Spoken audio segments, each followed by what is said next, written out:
What is up guys, Greedy Knight here with a discussion on air dash and why it's bad relative to the rest of the Charge Blades toolkit. My analysis of the move should not be a reason to stop using the move, but I'll break down the reason why I don't showcase the move on my channel outside of the Charge Blade guides. Let's get into it. Press ZL plus X to input air dash, costing 1 wire bug and swapping with morphing advance. The recharge rate is fast, allowing you to change air dashes into air dashes without burning your second bug.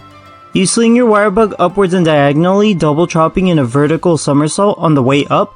You have super armor during this animation with the newly corrected damage reduction as of version 12. At the apex of your jump, you can input a regular chop or input a horizontal single file burst. You can delay your file burst input before you land to hit short monsters or fire immediately to hit tall and medium monsters. Lastly, it synergizes with condensed spinning slash, effectively doubling the move's damage, giving zero incentive to use this move without spinning axe active.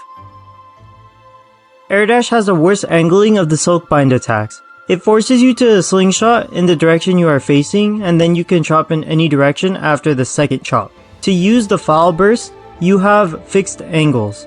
Here is a diagram of air dash's angles. There is no issue landing the double chop, but air dash gets a quarter circle of coverage at any time using the file burst. With the size and speed of a fair number of monsters, that's an unforgiving amount of coverage. By comparison, Axe Hopper lets you do a 360 when you launch off the ground and input the slam while in the air. Both ready stance and morphing advance let you do 360s on the ground with access to a super or double chop.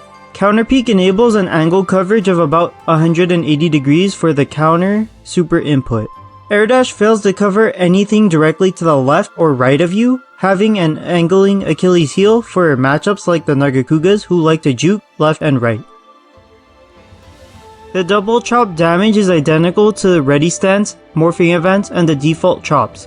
The only real benefit of using air dash over double chops is that it converts the damage into riding damage, serving as the best riding option for Charge Blade. However, it is nearly impossible to focus on a single weak spot to proc weakness exploit and crit boost using air dash. It is easier to land your ticks consistently on the ground where you can focus on a single hit zone like the head.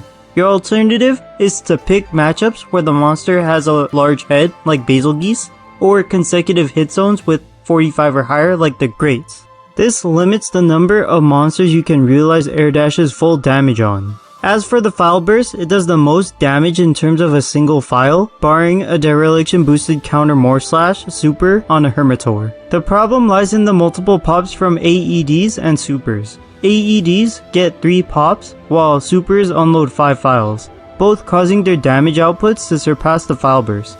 Since air dash is locked to the single file, it lacks a way to match the other file spamming options. Super armor ensures the success of an otherwise bad move. You are forced to stay in the air for the duration of air dash's animation. It is a necessary addition since the alternative would make the move too easy to disrupt and much more impractical to use. The damage reduction post version 12 is closer to Intrepid Heart's damage reduction, making it easier to bulldoze through single hits without dying. Just don't try to tank a supernova or an ambush with it. Air dash has limited utility. It is a terrible gap closer since it barely covers 2 evade links compared to morphing advance's 4. When monsters charge with their master rank speed, that distance will not be enough to keep up with the monster. You will be spending more time rolling around at the speed of sound, enforcing an evade distance skill tax on all of your sets. With the quote-unquote slow speed of the double chop, by the time you arrive at the monster, it could easily move under you or to your sides beyond the coverage of your file burst, forcing you to bail with a chop. Also, the file burst launches you away from the monster beyond the range of air dash's slingshot distance. It kills your combo game once you land, forcing you to settle for the chop if you want to continue comboing on the monster. There is never a reason to use air dash over morphing advance for utility. It will only be used for wyvern riding damage and super armor.